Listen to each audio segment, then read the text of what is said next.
पहले से ही विभा को कपड़े धोने का बड़ा शौक था। कभी नल के नीचे तो कभी तालाब के पास। अरे मेरी नीली वाली लुंगी नहीं दिख रही है। विभा की अम्मा, कहाँ रखी है लुंगी? अरे वो तो विभा ने परसों ही धोकर रखी थी आपकी अलमारी में, देखो वहीं होगी। वो ना मैंने आज धो दी, मुझे लगा कि गंदी हो गई होगी। अरे कैसे गंदी हो गई थी? उसे तो मैंने पहना भी नहीं। हे भगवान, इस लड़की के कपड़े धोने की आदत से परेशान हो गया हूँ मैं। जितना तो घर में राशन नहीं आता, उससे कहीं ज्यादा डिटर्जेंट पाउडर का खर्चा है। इसकी शादी करवा दो, शादी। जाए अपने घर में ही करे काम, फिर चाहे घर के कपड़े धोने हो या पूरे गांव के। हाँ ठीक बोल रही हूँ, देखता हूँ मैं कोई लड़का। वो दिन भी आ जाता है जब विभा को देखने लड़के वाले आ जाते हैं। लड़की मुझे अच्छी लगी। होने वाली सास कहती है, बेटी अगर कुछ पूछना है तो पूछ लो। वैसे तो हमारी लड़की बहुत ही शर्मीली है, जो बोल दो वो मान लेती है, इसे क्या पूछना होगा। अरे कैसी बात कर रही हो माँ, मुझे इन लोगों के घर रहना है, सवाल तो कई है। हाँ हाँ बेटा, पूछ लो ना, क्या पूछना है। आप लोगों के घर कपड़े कौन धोता है? सास का मुंह बन जाता है। देखो, अगर तुम ये कहना चाहती हो कि तुम्हें कपड़े धोने नहीं आते तो सुन लो, कपड़े मैं ही धोती हूँ, लेकिन तुम्हारे आ जाने के बाद मैं रुमाल तक नहीं धोऊंगी। अरे चुप रहना भाग्यवान, बहू बेचारी घर आई नहीं, उसे डराना शुरू कर दिया। वो क्या है ना बिटिया, अभी तक तो ये कल्लू की माँ ही धोती थी, लेकिन अब तुम्हारे पापा तो दहेज में वॉशिंग मशीन देंगे ही।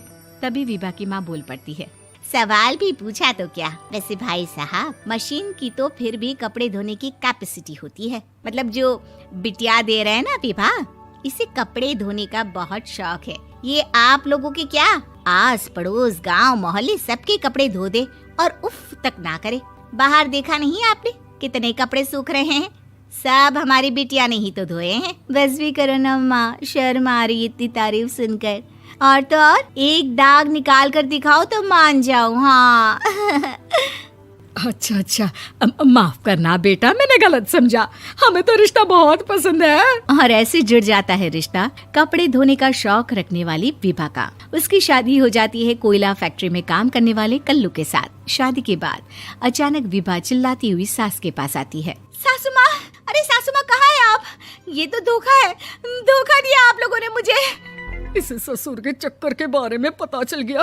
अरे तो उसमें तुझे क्यों धोखा मिला है? अरे नल में पानी नहीं आता, कपड़े कैसे कब धुलेंगे? अच्छा, तू पानी नहीं आ रहा उसकी बात कर रही है। तो आपने क्या सोचा? कुछ नहीं। अच्छा, तेरी माँ ने कहा था कि कपड़े धोने का शौक है, तुझे याद आया मुझे। शौक बोलकर कपड़े धोने वाले मेरे जुनून को कम ना आके सासू माँ, कपड़ा धोना मेरा गुरूर है।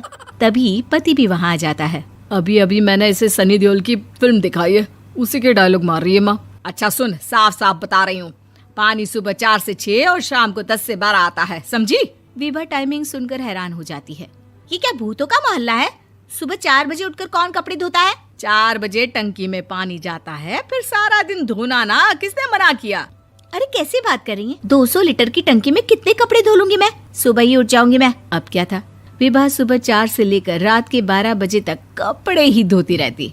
एक रोज सास पड़ोस से निकलकर कहीं जा रही होती है कि साथ वाली कहती है, हाँ कल्लू की माँ, जरा ये बताओ कि 2 साड़ी है, 2 ब्लाउज और एक पेटीकोट और एक नाड़े वाला लंबा कच्छा। हाँ तो? अरे तो क्या, कितना लोगी धुलाई ये बताओ। धोबन दिख रहे हैं हम क्या? हमारे पति सरकारी नौकरी से अभी रिटायर हुए हैं और बेटा सुपरवाइजर है कोयला फैक्ट्री में। धोबन समझ रखा है हमें? हाय रे कल्लू की अम्मा, माफ कर दो, वो तो मोहल्ले में यही सब बता रहे थे कि तुमने बहू को कपड़ा धुलवाने के काम में लगा दिया है। सास को पड़ोसन की बात सुनकर गुस्सा आ जाता है। वो घर पहुंचती है जहां घर के बाहर ही इतने सारे कपड़े सूख रहे होते हैं जितने कि किसी धोबन के घर पर। अरे ओ कल्लू की दुल्हन, बाहर निकल। माँ जी यहीं आ जाओ, बाथरूम में चादर धो रहे हैं हम। अरे अभी हम धोते हैं, तुमको बाहर निकलो। ये आस पड़ोस वाले बोल रहे हैं कि हम बहू से कपड़े धुलवा कर उसे कपड़ा धोने वाली बना दिए हैं। अरे छोड़ो ना माँ जी, किन लोगों की बातों में आती हो? आस पास के लोगों का तो काम ही होता है कि वो किसी तरह सास बहू को लड़ा दे। बहू सारे घर के कपड़े धोती है, ये क्या कम है? बोलिए। सास को भी लग जाता है कि वो बहू का ये सनकीपन नहीं छुड़वा सकती, इससे अच्छा है कि खुद ही चुप हो जाए। एक रोज सास और बहू मंदिर जाते हैं, जहाँ सास की साड़ी वहाँ खड़ी भीख मांगने वाली से मिलती है। माँ जी क्या बात है, आपकी साड़ी उस भिखारन से कितनी मिल रही है ना? हाँ हाँ देखो तो, दोनों की साड़ी मिल रही है। क्या बात है कल्लू की अम्मा, तुम खुद को तो अफसर की बीवी बताती हो और ऐसी सिंपल सी प्लेन साड़ी पहनकर घूमती हो। सिंपल और प्लेन नहीं है ये साड़ी। तो क्या सोने के धागे से फूल बने हैं? कुछ भी सासू माँ, कुछ भी। हाँ बने थे इस साड़ी में सोने के धागे से फूल। मेरे पति लेकर आए थे मद्रास से स्पेशली मेरे लिए 10,000 की। ताहे भाई साहब इस भिखारन के लिए भी सेम टू सेम साड़ी लेकर आए होंगे 10,000 की।